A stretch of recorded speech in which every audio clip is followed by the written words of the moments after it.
पंजाब तोसा हिंदू पंजाब तोसा छमते धारे फरियाते धारे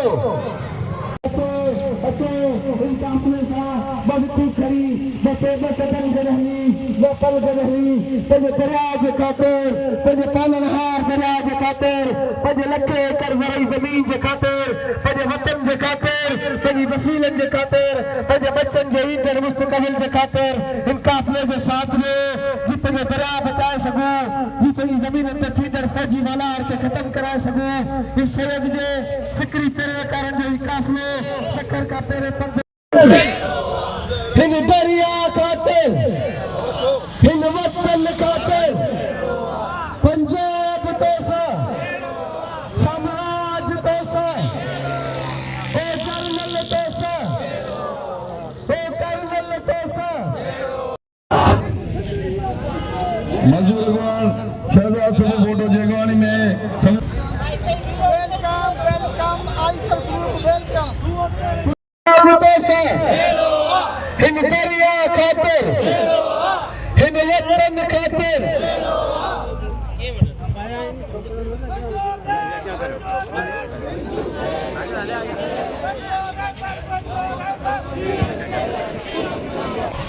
हिन सिंध में धारा हिन सिंध में धारा हिन सिंध में अफगानी हिन सिंध में पंजाबी हिन सिंध में रहती हिकड़ी कौम हिन सिंध में रहती हिकड़ी कौम धारा सिंध छॾे वञो धारा सिंध छॾे वञो अफगानी सिंध छॾे वञो पंजाबी सिंध छॾे वञो पाणी खातिर हिन वतन खातिर पंजाब तोसा साम्राज्य तोसा पंजाब तोसा ओ जनरल तोसा मुझे ॿिन्ही हथनि सां सलाम आहे खेनि जेके सिंधु दरिया जे लाइ सखर खां पंध निकिता आहिनि। सिंधु दरिया ते जेको आहे ही 6 केनाल मथां ठहनि पिया। असांजी इहा ई गुज़ारिश आहे त ही 6 केनाल ना मंज़ूर कया वञनि छो जे ही सिंधु सुकंदो त सॼी असांजी सिंध सुकी वेंदी। ही जेका संदन जेका चाल आहे इनखे ना जेका आहे असीं इन जी चाल कामयाब कोन थियण ॾींदासीं। असांजी इहा ई गुज़ारिश आहे त ही 6 केनाल ना मंज़ूर कया वञनि। असां न्याणियुनि जी सिसीअ में साह आहे। असां जिदोजहद कंदा रहंदासीं। असां महिनत कंदा रहंदासीं। असांजो सलाम आहे इन्हनि औरतुनि खे इन्हनि सभिनी खे जेके सखर खां कराची ताईं पंध वञी रहिया आहिनि। असां ही 6 केनाल जेके नामंज़ूर करे रहिया आहियूं।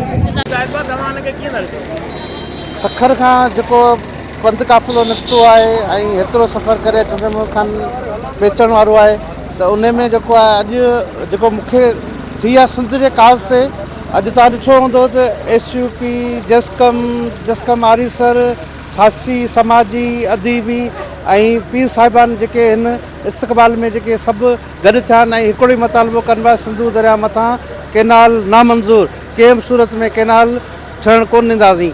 त हिकिड़ो ई मुतालबो आहे ऐं हिते को पार्टी जो को बि सिस्टम कोन पियो नज़र में अचे। हिते चाहे STP जा प्रोग्राम हुजनि चाहे कंहिंजा प्रोग्राम हुजनि पर सभु गॾु थी हिकिड़ो ई पंहिंजो रखनि पिया त असांखे सिंधु दरिया मथां केनाल नामंज़ूर आहिनि। छो सिंधु दरिया में जेको हिन वक़्तु ताईं जेको पाणी पहुचे थो त उहो बि असांजी ज़मीनूं अञा आबाद कोन थियूं थियनि। जेकॾहिं ही अॻी चोरी कनि था पंजाब वारा असांजो पाणी जेकॾहिं ही केनाल गॾी विया त हिते असांजी पाणी लाइ सिकी वेंदासीं। ज़मीनियूं बंचर असांजूं बणिजी वेंदियूं पर उन सां गॾोगॾु असांजो जर जो पाणी ख़राबु थी वेंदो ऐं माण्हू मच्छी वांगुरु तड़पी मरंदा। जीअं करबला में यज़ीज़नि इमामनि जो पाणी बंदि कयो ऐं इहे ई यज़ीज़ जो किरदारु रखी ही पीपल्स पार्टी आसिफ ज़ई जी साइन कई आहे ऐं लिखी ॾिना तव्हां भले केनाल कढो त उन केनाल कढण सां असांजे सिंध जा माण्हू जीअं करबला में उन में हुआ त असांजे सिंध जो हर ज़िलो हर तिलको हर ॻोठ हर बेराणी पाणी लाइ सिकी वेंदासीं ऐं मच्छी वांगुरु तड़पी मरी वेंदासीं। इन में जेतिरो आहे सिंधी माण्हू चवंदा वधि खां वधि रोड ते निकिरो ऐं हिकिड़ो ई मुतालबो करियो त नामंज़ूर सिंधु दरिया मथां दाड़ो नामंज़ूर कंहिं बि सूरत में केनाल ठहण न ॾींदासीं। हुकूमत जेको कमु करे पई ऐं सिंधी हुकूमत जेका पीपल्स पार्टी चवे थी त नामंजूर केनाल ऐं वफ़ाक़ी हुकूमत साफ़ पई ॾे, उन हवाले खां साईं असां सम्झूं था त न रुॻो सिंध पर वफ़ाक़ असां जहिड़ो वफ़ाक़ आहे तहिड़ो सिंध आहे। पोइ असांखे सदाईं तारीख़ खे मसख़ करे असांखे बेवकूफ़ बनाइण जी कोशिशि कई वई आहे। शायदि सिंध हुकूमत सां इहो बि विसरी वियो आहे त 1988 में कालाबाग डैम जे लाइ पहिरीं बजट ई पीपल्स पार्टी रखी हुई ऐं सिंध जे वसीलनि जी लुटमार में सदाईं इन्हनि इक़्तिदारी धुरियुनि जेको आहे पहल वारो किरदारु अदा कयो आहे, अॻुवाणी वारो किरदारु अदा कयो आहे, सरवाणी वारो किरदारु अदा कयो आहे। उहे चवंदा आहिनि त असांजे घर जा कुता भाॼा थींदा आहिनि, पोइ ॿियनि खे भुल मिलंदो आहे। पोइ असां सम्झूं था हीअ सॼी ड्रामेबाज़ी आहे ऐं उन समूरी ड्रामेबाज़ी खे सिंध जो साञावंज तबिको, सिंध जा पढ़ियल लिखियल माण्हू, क़ौम परस्त कारकुन, अॻुवान, सियासी समाजी तंज़ीमूं, इल्मी अदबी तंज़ीमूं, सक़ाफ़ती तंज़ीमूं, हर मकतब फ़िक्र जो माण्हू इन्हनि समूरी ड्रामेबाज़ी खे चङी रीति सम्झे थो ऐं उहो ई तसलसल आहे, उहो ई सबबु आहे जो सिंध जे माण्हुनि जो हीउ सिलसिलो जेको फ़खर खां जस्कम जो लॉन्ग मार्च निकितो आहे, उहो अॼु टंडो मोहम्मद ख़ान पहुचे पियो। ऐं तव्हां ॾिसो पिया हिते हर तंज़ीम जो हर शोबे सां तालुक़ु रखंदड़ दोस्त मौजूदु आहे ऐं असां सम्झूं था त सिंध सां जेका बि वेदन थी आहे उहा सिंध जी इक़्तिदारी धुर जेका आहे उन में भाङे बाहिवार आहे। भाङे बाहिवार न पर असां सम्झूं था मुकमल ज़िम्मेवार इहे आहिनि। सुभाणे उन्हनि खे वरी बि इन्हनि आवाम वटि अचिणो आहे ऐं आवाम यकीनन तारीख़ जो जेको किरदारु रहियो आहे उहा तारीख़ कॾहिं कंहिंखे माफ़ु नाहे कंदी। अदा असीं सम्झूं था त हीउ क़ाफ़िलो जेको सखर खां वठी पहिरें प्यादो निकितो आहे उहो अॼु टंडो मोहम्मद ख़ान पहुचण वारो आहे। जंहिं अंदाज़ में सिंधी क़ौम सिंध जे माण्हुनि चपे चपे ते विख विख ते जंहिं अंदाज़ में क़ाफ़िले जो इस्तक़बाल कयो आहे उन मां साफ़ ज़ाहिर आहे, इहा शइ नज़र पई अचे त सिंधी माण्हू सिंधी क़ौम कंहिं बि सूरत में हीउ जेको केनालनि जो मामिलो आहे, केनाल सिंधु दरिया ते क़बूल कोन कंदा। सिंध जूं ज़मीनूं जेके ॿाहिरिनि कंपनियुनि खे ॾिनियूं पियूं वञनि उहे सिंधी माण्हू क़बूल कंहिं बि सूरत में कोन कंदा। तंहिं करे असीं सम्झूं था त क़ाफ़िले तमामु जेको तो सिंधी माण्हुनि जूं जेके मोहबतूं आहिनि उहे हिन क़ाफ़िले जेको तो कठे कयूं आहिनि। ऐं अॼु जेका टंडे मोहम्मद ख़ान जी सूरत हाल तव्हां असां सभु माण्हू ॾिसी रहिया आहियूं त चपे चपे ते माण्हू बीठा आहिनि, सीरतुल नबी चौक ते, प्रेस क्लब ते। हिते शहर जूं सियासी, समाजी, मज़हबी, इंटेलेक्चुअल, अदीब, दानिश्वर सभु दोस्त हिते जंहिं अंदाज़ में गॾु थिया आहिनि त उन मां साफ़ ज़ाहिर आहे सिंधी क़ौम इन्हनि मनसूबनि खे कंहिं बि सूरत में क़बूल कोन कंदी। असीं पुरज़ोर मुतालबो था करियूं त इहे मनसूबा फौरी तौर ते ख़तमु कया वञनि। असांजो इहो मौक़िफ़ आहे त अॼु जेको लॉन्ग मार्च अचे पियो, जेको सखर खां प्यादल निकितो आहे, तमामु तारीख़ी ऐं हिकिड़ी माना मुस्तक़िल मिज़ाजी वारी जदोजहद आहे जेका 800-900 किलोमीटर पंधु करे कराची पहुचंदी ऐं अॼु टंडो मोहम्मद ख़ान पहुचनि पिया। ऐं उन टंडो मोहम्मद ख़ान पहुचण जे हवाले सां ई सॼा दोस्त साथी मुख़्तलिफ़ सियासी समाजी तंज़ीमूं उन्हनि जो भरपूर आदर भाव इन लाइ पिया कयूं त 6 केनाल जेके आहिनि सिंधु दरिया ते कब्ज़े जी साज़िश ऐं सिंधूअ ते बंद ॿधी सिंधु जो पाणी चोराए सिंध जी ज़मीनुनि खे वीरान ऐं बर्बाद करे सिंध खे मुआशी ऐं ज़रई तौर ते तबाह करण जी साज़िश आहे। ऐं उन बुनियाद ते सिंध जो माण्हू कंहिं बि सूरत में हिननि केनालनि खे क़बूल करण लाइ तयारु न आहे। उन लाइ असां अॼु हिन प्यादल लॉन्ग मार्च जे तवसल सां इहो मुतालबो था कयूं सरकार खां त फौरी तौर ते केनालनि वारो जेको इशू आहे, केनालनि वारो फ़ैसिलो आहे, वापसि वरितो वञे। मोहम्मद ख़ान में मौजूदु आहियूं ऐं हिते टंडो मोहम्मद ख़ान जे अंदरि टंडो मोहम्मद ख़ान जो शऊर, सिंध जो शऊर सिर्फ़ु इन ई करे हिते इकठो थियो आहे जो टंडो मोहम्मद ख़ान में सखर खां जेको प्यादल लॉन्ग मार्च जंहिंजो सिर्फ़ु हिकिड़ो ई जेको मुतालबो आहे त सिंधु दरिया जे अंदरि जेके 6 केनाल जेको कढिया पिया वञनि उनखे सिंधी क़ौम पंहिंजो डेथ वारंट सम्झे थी। उन लाइ सिंध जूं न्याणियूं ऐं जस्कम आरिसर जा बहादुर साथी अॼु जेको लॉन्ग मार्च करे रहिया आहिनि। अॼु टंडो मोहम्मद ख़ान जो शऊर, मुख़्तलिफ़ तंज़ीमूं, सियासी समाजी तंज़ीमूं, अदबी तंज़ीमूं असां हिते मौजूदु आहियूं।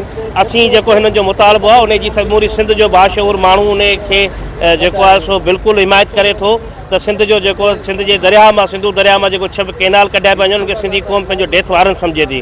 असीं सम्झूं था त सिंधु दरिया में अॻे ई पाणी मौजूदु न आहे। जीअं अगरि उन में 6 दरिया 6 केनाल जे अगरि कढिया विया त सिंधियुनि माण्हुनि खे हिते पीअण जो पाणी मुयसरु न थींदो ऐं उहो सिंधी माण्हुनि सां मुकमल तरह जो जेको आहे सो ज़ुल्म आहे ऐं असीं ज़ुल्म ऐं बरबरीअत जी सख़्तु लफ़्ज़ में मज़म्मत करियूं था। ऐं आला इदारनि खां असां हिते अपील त अगरि अपीलुनि सां अगरि मसइला हल थियनि हा ते एहतजाज या रैलियूं या न्याणियूं लॉन्ग मार्च न कंदा, पर वरी बि असां हिकु जेको आहे सो आइनी तरह ते पाकिस्तान जी सुप्रीम कोर्ट खां इहो मुतालबो करियूं था त ख़ुदा ही सिंधियुनि माण्हुनि लाइ जेको डेथ वारंट आहे उनखे रद्द करे ऐं दरिया जा जेके 6 केनालनि जो कमु जेको तेज़ी सां जारी आहे उनखे बंदि करायो वञे। वो ॻाल्हि इहा आहे त जेको सो जिस्कम आरएसर तरफ़ां जेको सो सखर खां कराची पैदल लॉन्ग मार्च जो जेको सिलसिलो शुरू कयो आहे, उन सिलसिले में अॼु असां जेको सो सिंधी यूनाइटेड पार्टी ज़िलो टंडो मोहन खान तरफ़ां ऐं सिंधी अदबी संघर्ष शाख टंडो मोहन खान तरफ़ां असां जेको सो हिन काफ़िले जी आजा लाइ हिते जेको सो जमा थी रहिया आहियूं। हीउ जेको मनसूबो आहे 6 केनालनि वारो, इहो सिंध लाइ ज़िंदगी ऐं मौत जी इहो मसइलो आहे।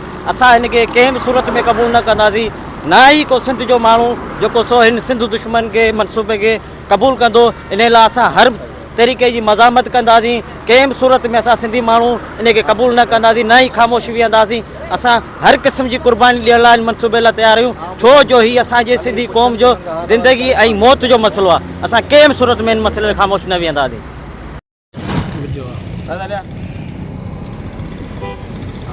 जी हाफ़िज़, तव्हां छा चवणु चाहींदा आहियो काफ़िले जे बारे में? भाई अरशद अल्हम्दुलिल्लाह, आउं चवंदो जेके सिंधू दरिया निकिता आहिनि उहे उन्हनि खे मुंहिंजो झुकी सलाम आहे। हीउ पाणी जो मसइलो सिर्फ़ु हिननि जो न आहे, पाणी जो मसइलो हर उन आबी जीत जो मसइलो आहे जेको पाणी ज़िंदा रहनि था। असांखे खपे त असां घटि में साथ कोन घटि में हिन जे अॻियां त अचूं, हुन सां मिलूं त सही, हिन जो वेलकम न करियूं। पैदल काफ़िलो जेको निकितो आहे सॼी सिंध खां पुॼो टुनमन खां पहुतो आहे, असां उन्हनि खे सलाम आहे, झुकी सलाम आहे त टुनमन खां पहुता आहिनि। छाजे लाइ पहुता आहिनि? सिंधू खाते निकिता आहिनि। असां इंशाअल्लाह ताला शहर टुनमन खान वासी उन दिलि सां वेलकम करियूं था ऐं हिननि सां गॾु आहियूं, हर जंग में हर मसइले में असां गॾु आहियूं। Thank U.